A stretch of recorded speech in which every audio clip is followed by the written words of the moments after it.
Hi hello ನಮಸ್ಕಾರ ಸ್ನೇಹಿತರೆ, ನಾನು ನಿಮ್ಮ ಪ್ರೀತಿಯ ಶ್ರೀಕಾಂತ್.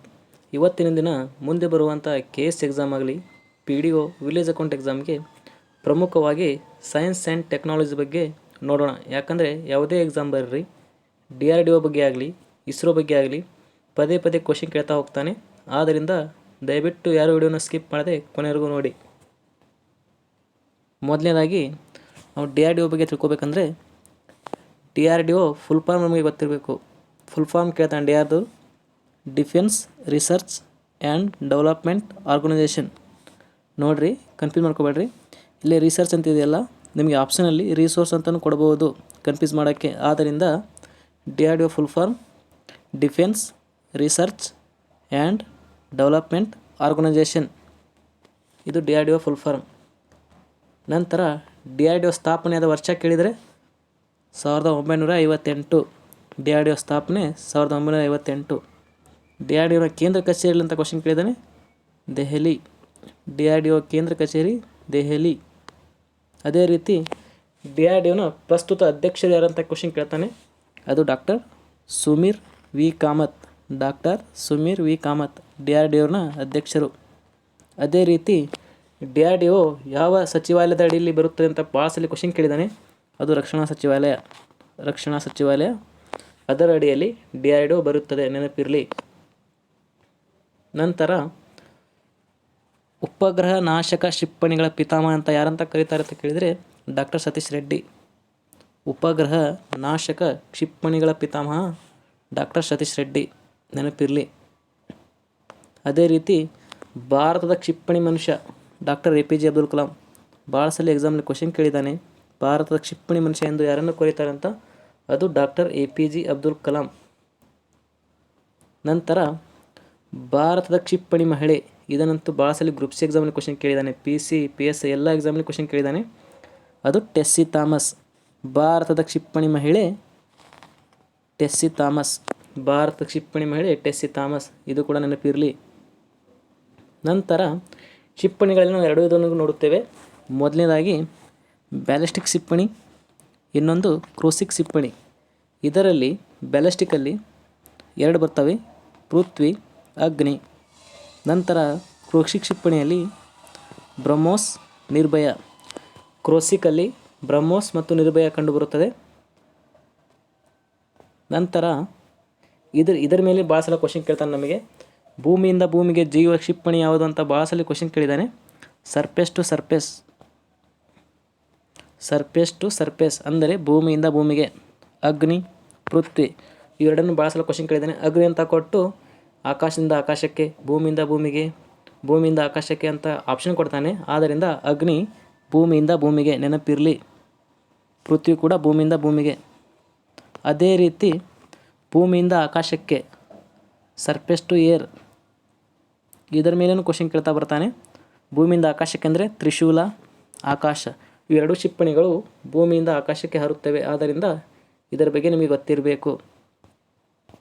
ನಂತರ ಆಕಾಶದಿಂದ ಆಕಾಶಕ್ಕೆ, ಏರ್ ಟು ಏರ್, ಅದು ಯಾವ ಕ್ಷಿಪಣಿ ಅಂತ ಕೇಳಿದರೆ ಅಸ್ತ್ರ. ಅಸ್ತ್ರ ಆಕಾಶದಿಂದ ಆಕಾಶಕ್ಕೆ ಹಾರುತ್ತದೆ, ಅಸ್ತ್ರ. ಇದು ಕೂಡ ಭಾಳ ಸಲ ಎಕ್ಸಾಮಲ್ಲಿ ಕ್ವಶನ್ ಕೇಳಿದ್ದಾನೆ. ಅಸ್ತ್ರ ಅಂತ ಕೊಟ್ಟು ಭೂಮಿಯಿಂದ ಭೂಮಿಗೆ, ಭೂಮಿಯಿಂದ ಆಕಾಶಕ್ಕೆ, ಆಕಾಶದಿಂದ ಆಕಾಶಕ್ಕೆ. ಆದ್ದರಿಂದ ಅಸ್ತ್ರ ಏರ್ ಟು ಏರ್, ಆಕಾಶದಿಂದ ಆಕಾಶಕ್ಕೆ, ನೆನಪಿರಲಿ. ಅದೇ ರೀತಿ ಬ್ರಹ್ಮೋಸ್ ಕ್ಷಿಪಣಿ. ಬ್ರಹ್ಮೋಸ್ ಕ್ಷಿಪಣಿ ಮೇಲೆ ಭಾಳ ಸಲ ಕ್ವಶನ್ ಕೇಳಿದ್ದಾನೆ. ಬ್ರಹ್ಮೋಸ್ ಇದು ಭಾರತ ಮತ್ತು ರಷ್ಯಾ ಜಂಟಿ. ಭಾರತ ದೇಶ ಮತ್ತು ರಷ್ಯಾ ಎರಡೂ ಕೂಡಿ ಜಂಟಿಯಾಗಿ ನಿರ್ಮಾಣ ಮಾಡಿದ ಕ್ಷಿಪಣಿ ಬ್ರಹ್ಮೋಸ್. ಇದರ ವೇಗ ಎಷ್ಟಂತ ಕೇಳಿದರೆ 2.8 ಮ್ಯಾಚ್. 2.8 ಮ್ಯಾಚ್ ಅಂದರೆ 280 ಕಿಲೋಮೀಟರ್ ವೇಗ. ಬ್ರಹ್ಮೋಸ್ ಕ್ಷಿಪಣಿ ಹೇಗೆ ನಿರ್ಮಾಣವಾಗಿದೆ ಅಂತ ಕೇಳಿದರೆ ಭಾರತದ ಬ್ರಹ್ಮಪುತ್ರ ನದಿಯಾಗಿ, ನಂತರ ರಷ್ಯಾದ ಮಾಸ್ಕೋ ನದಿ, ಈ ಎರಡೂ ನದಿಗಳ ಮಿಲನವಾಗಿ ಬ್ರಹ್ಮೋಸ್ ಎಂಬ ಹೆಸರನ್ನು ನೀಡಿ ಅದನ್ನು ಕಂಡುಹಿಡಿದಿದ್ದಾರೆ. ನಂತರ ಕ್ಷಿಪಣಿ ವೇಗವನ್ನು ಯಾವುದರಿಂದ ಅಳಿತಾರೆ ಅಂತ ಕ್ವಶನ್ ಕೇಳಿದರೆ ಅದು ಮ್ಯಾಚ್. ಕ್ಷಿಪಣಿ ವೇಗವನ್ನು ಮ್ಯಾಚಿಂದ ಅಳಿತಾರೆ. ಇಷ್ಟೆಲ್ಲ ವಿಚಾರಗಳು ನೀವು DRDO ಬಗ್ಗೆ ತಿಳಿದಿರಲೇಬೇಕು. ಯಾಕಂದರೆ ಯಾವುದೇ ಎಕ್ಸಾಮ್ ಬರ್ರಿ, DRDO ಬಗ್ಗೆ ಪದೇ ಪದೇ ಒಂದಿಲ್ಲ ಎರಡು ಕ್ವಶನ್ ಕೇಳ್ತಾನೆ. ಕ್ಷಿಪಣಿ ಮೇಲೆ ಯಾದರೂ ಕೇಳ್ತಾನೆ, ಅದು DRDO ಸ್ಥಾಪನೆ ಆದರೂ ಕೇಳ್ತಾನೆ, ಯಾಕಂದರೆ ಅದ್ರ ಫುಲ್ ಫಾರ್ಮ್ ಕೇಳ್ತಾನೆ. ಆದ್ದರಿಂದ DRDO ಬಗ್ಗೆ ಇಷ್ಟೆಲ್ಲ ವಿಚಾರಗಳು ತಿಳಿದಿರಲೇಬೇಕು. ನಂತರ ನಾವು ಇಸ್ರೋ ಬಗ್ಗೆ ನೋಡೋಣ. ಯಾಕಂದರೆ ಇಸ್ರೋ ಮೇಲೆ ಪದೇ ಪದೇ ಕೂಡ ಕ್ವಶನ್ ಕೇಳ್ತಿದ್ದಾನೆ. ಆದ್ದರಿಂದ ಇಸ್ರೋ ಬಗ್ಗೆ ಭಾಳ ಇಂಪಾರ್ಟೆಂಟ್ ಮಾಹಿತಿ ಇದೆ ನೋಡಿ. ಇಸ್ರೋ ಬಗ್ಗೆ ಮೊದಲು ನಾವು ತಿಳಬೇಕು. ಇಸ್ರೋದ ಫುಲ್ ಫಾರ್ಮ್ ಕೇಳ್ತಾನೆ. ಇಸ್ರೋದ full form Indian space research organisation. Indian space research organisation ನೆನಪಿರಲಿ, ಇಸ್ರೋದ ಫುಲ್ ಫಾರ್ಮ್ ನೆನಪಿರಲಿ. ನಂತರ ಇಸ್ರೋ ಸ್ಥಾಪನೆಯಾದ ವರ್ಷ ಕೇಳಿದರೆ 1969 ಆಗಸ್ಟ್ 15. 1969 ಆಗಸ್ಟ್ 15ರಂದು ಇಸ್ರೋ ಸ್ಥಾಪನೆ ಆಗುತ್ತೆ. ಇಸ್ರೋದ ಕೇಂದ್ರ ಕಚೇರಿ ಅಂತ ಕೇಳಿದರೆ ಬೆಂಗಳೂರು. ನೋಡಿರಿ, ಕನ್ಫ್ಯೂಸ್ ಮಾಡ್ಕೋಬೇಡ್ರಿ. DRDO ಕೇಂದ್ರ ಕಚೇರಿ ದೆಹಲಿ, ಇಸ್ರೋದ ಕೇಂದ್ರ ಕಚೇರಿ ಬೆಂಗಳೂರು. ನಂತರ ಇಸ್ರೋದ ಅಧ್ಯಕ್ಷರು ಯಾರಾದರೂ ಪ್ರಸ್ತುತ ಅಂತ ಕೇಳಿದರೆ ಎಸ್ ಸೋಮನಾಥ್. ಇಸ್ರೋದ ಅಧ್ಯಕ್ಷರು ಎಸ್ ಸೋಮನಾಥ್ ನೆನಪಿರಲಿ. ನಂತರ ಭಾರತೀಯ ಬಾಹ್ಯಾಕಾಶ ಕಾರ್ಯಕ್ರಮದ ಪಿತಾಮಹ ಅಂತ ಭಾಳ ಸಲ ಎಕ್ಸಾಮಲ್ಲಿ ಕ್ವಶನ್ ಕೇಳಿದ್ದಾನೆ. ಗ್ರೂಪ್ ಸಿ ಆಗಲಿ KS ಎಲ್ಲ ಎಕ್ಸಾಮಲ್ಲಿ ಕ್ವಶನ್ ಕೇಳಿದ್ದಾನೆ. ಭಾರತೀಯ ಬಾಹ್ಯಾಕಾಶ ಕಾರ್ಯಕ್ರಮದ ಪಿತಾಮಹ ಡಾಕ್ಟರ್ ವಿಕ್ರಮ್ ಸಾರಾಭಾಯಿ. ಡಾಕ್ಟರ್ ವಿಕ್ರಮ್ ಸಾರಾಭಾಯಿ ಭಾರತೀಯ ಬಾಹ್ಯಾಕಾಶ ಕಾರ್ಯಕ್ರಮದ ಪಿತಾಮಹ ಆಗಿದ್ದಾನೆ, ನೆನಪಿರಲಿ. ನಂತರ ಭಾರತದ ಪರಮಾಣು ಕಾರ್ಯಕ್ರಮದ ಪಿತಾಮಹ ಯಾರಂತ ಕ್ವಶನ್ ಕೇಳಿದರೆ ಡಾಕ್ಟರ್ ಹೋಮಿ ಜಹಂಗೀರ್ ಬಾಬಾ. ಡಾಕ್ಟರ್ ಹೋಮಿ ಜಹಂಗೀರ್ ಬಾಬಾ ಭಾರತದ ಪರಮಾಣು ಕಾರ್ಯಕ್ರಮಗಳ ಪಿತಾಮಹ. ಇದು ಕೂಡ ಕ್ವಶನ್ ಕೇಳಿದ್ದಾನೆ ಭಾಳ ಸಲ ಎಕ್ಸಾಮಲ್ಲಿ, ನೆನಪಿರಲಿ. ನಂತರ ಇಸ್ರೋದ ಉಡಾವಣಾ ಕೇಂದ್ರಗಳ ಮೇಲೆ ಕ್ವಶನ್ ಕೇಳ್ತಾ ಹೋಗ್ತಾನೆ ನಮಗೆ. ತುಂಬಾ ಇದು ಎಲ್ಲಿ ಕಂಡು ಬರ್ತದೆ ಅಂದರೆ ಕೇರಳದ ತಿರುವನಂತಪುರದಲ್ಲಿ. ತುಂಬಾ ಕೇರಳದ ತಿರುವನಂತಪುರದಲ್ಲಿ. ಇದು 1962ರಲ್ಲಿ ಪ್ರಾರಂಭವಾಗುತ್ತದೆ. ನಂತರ ಇದನ್ನು ಮರುನಾಮಕರಣ ಮಾಡ್ತಾರೆ. ವಿಕ್ರಮ್ ಸಾರಾಭಾಯಿ ಬಾಹ್ಯಾಕಾಶ ಕೇಂದ್ರವೆಂದು ಮರುನಾಮಕರಣ. ಕೇರಳದ ತಿರುವನಂತಪುರದಲ್ಲಿರುವ ತುಂಬಾವನ್ನು ವಿಕ್ರಮ್ ಸಾರಾಭಾಯಿ ಬಾಹ್ಯಾಕಾಶ ಕೇಂದ್ರವೆಂದು ನಾಮಕರಣ ಮಾಡ್ತಾರೆ. ಇದರ ವಿಶೇಷತೆ ಏನಂದರೆ ಇಲ್ಲಿ ರಾಕೆಟ್ ಉಡಾವಣೆ ಆಗುತ್ತೆ. ನೋಡಿರಿ, ರಾಕೆಟ್ ಉಡಾವಣಾ ಕೇಂದ್ರ. ವಿಕ್ರಮ್ ಸಾರಾಭಾಯಿ ಬಾಹ್ಯಾಕಾಶ ಕೇಂದ್ರ ಇದೆಯಲ್ಲ, ಅದು ರಾಕೆಟ್ ಉಡಾವಣಾ ಕೇಂದ್ರ, ನೆನಪಿರಲಿ. ನಂತರ ಸತೀಶ್ ಧವನ್ ಕೇಂದ್ರ. ಇದು ಎಲ್ಲಿ ಕಂಡುಬರ್ತಂತ ಕೇಳಿದರೆ ಆಂಧ್ರದ ಶ್ರೀಹರಿಕೋಟ. ಸತೀಶ್ ಧವನ್ ಕೇಂದ್ರ ಆಂಧ್ರದ ಶ್ರೀಹರಿಕೋಟ. ಇದು ಪ್ರಾರಂಭವಾಗಿದ್ದು 2002ರಲ್ಲಿ. ಇದು ಇದಕ್ಕೆ ಫೇಮಸ್ ಅಂತ ಕೇಳಿದರೆ ಉಪಗ್ರಹ ಉಡಾವಣಾ ಕೇಂದ್ರ. ಉಪಗ್ರಹ ಉಡಾವಣಾ ಕೇಂದ್ರ ನೆನಪಿರಲಿ. ಉಪಗ್ರಹ ಉಡಾವಣೆ ಮಾಡ್ತಾರೆ ಇಲ್ಲಿ ಆಂಧ್ರದಲ್ಲಿ, ನೆನಪಿರಲಿ. ನಂತರ ಚಂದ್ರಯಾನ ಬಗ್ಗೆ ನಮಗೆ ಕ್ವಶನ್ ಕೇಳ್ತಾ ಬರ್ತಾನೆ. ಯಾವುದೇ ಎಕ್ಸಾಮ್ ಕ್ವಶನ್ ಪೇಪರ್ ತೆಗೆದು ನೋಡಿ ನೀವು, ಚಂದ್ರಯಾನ ಬಗ್ಗೆ ಕ್ವಶನ್ ಕೇಳ್ತಾ ಬರ್ತಾನೆ. ಚಂದ್ರಯಾನ 1 2008 ಅಕ್ಟೋಬರ್ 22ರಂದು ಉಡಾವಣೆ ಮಾಡ್ತಾರೆ. ರಾಕೆಟ್ ಯಾವುದಂತ ಕೇಳ್ತಾನೆ ಭಾಳ ಸಲ. Rocket PSLV C-11. PSLV C-11 rocket. ಚಂದ್ರನಲ್ಲಿ ಹೋಗಿ ಇಳಿದ ದಿನಾಂಕ ಅಂತ ಕೇಳಿದರೆ 2008 ನವಂಬರ್ 14. ಇದರಲ್ಲಿ ನಮಗೆ ಇಂಪಾರ್ಟೆಂಟ್ ಅಂದರೆ ಉಡಾವಣೆ ಮಾಡಿದ ದಿನಾಂಕ 2028 ಅಕ್ಟೋಬರ್ 22. ಇದು ಇಂಪಾರ್ಟೆಂಟು. ರಾಕೆಟ್ ಕೇಳ್ತಾನೆ PSLV C-11. ಚಂದ್ರಯಾನ 1ಕ್ಕೆ ಬಳಸಿದ ರಾಕೆಟ್ ಯಾವುದು ಅಂತ ಕೇಳಿದರೆ PSLV C-11, ನೆನಪಿರಲಿ. ಅದೇ ರೀತಿ ಚಂದ್ರಯಾನ 2. ಇದಂತೂ ಭಾಳ ಸಲ ಕ್ವಶನ್ ಕೇಳಿದ್ದಾನೆ. ಚಂದ್ರಯಾನ 2 ಯಾವಾಗಂದರೆ 2019 ಜುಲೈ 22ರಂದು ಚಂದ್ರಯಾನ 2ಅನ್ನು ಉಡಾವಣೆ ಮಾಡ್ತಾರೆ. ರಾಕೆಟ್ ಕೇಳಿದರೆ GSLV MK3. GSLV MK3. ನಂತರ ಲ್ಯಾಂಡರ್ನ ಹೆಸರು ಕೇಳ್ತಾನೆ ವಿಕ್ರಮ್. ಲ್ಯಾಂಡರ್ನ ಹೆಸರು ವಿಕ್ರಮ್. ರೋವರ್ನ ಹೆಸರು ಪ್ರಜ್ಞಾನ್.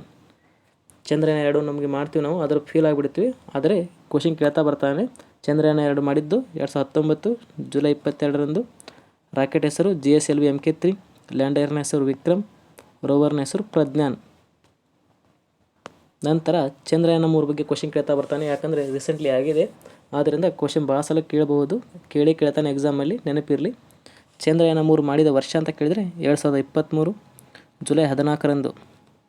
ರಾಕೆಟ್ ಯಾವುದು ಅಂತ ಕೇಳಿದರೆ GSLV MK3. ನಾವು ಹೇಗೆ ಚಂದ್ರಯಾನ 2ರಲ್ಲಿ ಬಳಸಿದ ರಾಕೆಟನ್ನೇ ಬಳಸಿರ್ತಾರೆ ಇಲ್ಲಿ. ನಂತರ ಲ್ಯಾಂಡರ್ನ ಹೆಸರು ವಿಕ್ರಮ್. ಲ್ಯಾಂಡರ್ನ ಹೆಸರು ವಿಕ್ರಮ್. ರೋವರ್ನ ಹೆಸರು ಪ್ರಜ್ಞಾನ್. ಇಷ್ಟೆಲ್ಲ ಮಾಹಿತಿ ಚಂದ್ರಯಾನ 3 ಬಗ್ಗೆ ನೆನಪಿರಲಿ. ನಂತರ ಚಂದ್ರಯಾನ ಮಾಡಿದ 4 ದೇಶಗಳ ಬಗ್ಗೆ ಕೇಳ್ತಾನೆ ನಮಗೆ. ಚಂದ್ರಯಾನ ಮಾಡಿದ ದೇಶಗಳು ಎಷ್ಟಂತ ಕೇಳಿದರೆ 4. ಯಾವ ಅಂತ ಕೇಳಿದರೆ ರಷ್ಯಾ, ಅಮೇರಿಕಾ, ಚೀನಾ, ಭಾರತ. ಎಲ್ಲ 4 ದೇಶಗಳು ಚಂದ್ರಯಾನ ಮಾಡುತ್ತವೆ. ಇದರಲ್ಲಿ ಅಮೇರಿಕಾ, ರಷ್ಯಾ, ಚೀನಾ ಇದೆಯಲ್ಲ, ಇವರು ಚಂದ್ರನ ಉತ್ತರ ಧ್ರುವಕ್ಕೆ ಅನ್ವೇಷಣೆ ಮಾಡಿದರೆ ಭಾರತ ಮಾತ್ರ ಚಂದ್ರನ ದಕ್ಷಿಣ ಧ್ರುವಕ್ಕೆ ಅನ್ವೇಷಣೆ ಮಾಡುತ್ತೆ. ಆದ್ದರಿಂದ ಇದು ಇಂಪಾರ್ಟೆಂಟ್ ಆಗುತ್ತೆ. ಭಾರತ ಚಂದ್ರನ ದಕ್ಷಿಣ ಧ್ರುವಕ್ಕೆ ಅನ್ವೇಷಣೆ ಮಾಡುತ್ತೆ. ಇಷ್ಟೆಲ್ಲ ವಿಚಾರಗಳನ್ನು ನೀವು ಇಸ್ರೋ ಆಗಲಿ DRDO ಬಗ್ಗೆ ತಿಳಿದಿರಲೇಬೇಕು. ಯಾಕಂದರೆ ಯಾವುದೇ ಎಕ್ಸಾಮ್ ಬರ್ರಿ ಇಸ್ರೋ ಬಗ್ಗೆ DRDO ಬಗ್ಗೆ ಪದೇ ಪದೇ ಕ್ವಶನ್ ಕೇಳ್ತಾ ಬರ್ತಾನೆ. ಆದ್ದರಿಂದ ಇಷ್ಟೆಲ್ಲ ಮಾಹಿತಿ ನೀವು ಇಸ್ರೋ DRDO ಬಗ್ಗೆ ತಿಳಿದಿರಲೇಬೇಕು. ಪ್ರಮುಖವಾಗಿ ನಾನು ಹೇಳಿದಂಥ ಮಾಹಿತಿ ತಮಗೆ ಇಷ್ಟವಾಗಿದ್ದರೆ ನನ್ನ ಚಾನಲ್ ಸಬ್ಸ್ಕ್ರೈಬ್ ಮಾಡಿ, ಲೈಕ್ ಮಾಡಿ, ನಿಮ್ಮ ಸ್ನೇಹಿತರಿಗೂ ಶೇರ್ ಮಾಡಿ. ಯಾರಾದರೂ ನನ್ನ ಹಿಂದಿನ ತರಗತಿಗಳನ್ನು ನೋಡಿಲ್ಲ ಅಂದರೆ ದಯವಿಟ್ಟು ಎಲ್ಲ ತರಗತಿಗಳನ್ನು ನೋಡಿ ನಿಮ್ಮ ಸ್ನೇಹಿತರಿಗೂ ಶೇರ್ ಮಾಡಿ. ಹಾಗೆ ಡಿಸ್ಕ್ರಿಪ್ಷನಲ್ಲಿ ಟೆಲಿಗ್ರಾಮ್ ಚಾನಲ್ ಲಿಂಕ್ ಇರುತ್ತೆ, ದಯವಿಟ್ಟು ಎಲ್ಲರೂ ಜಾಯ್ನ್ ಆಗಿ.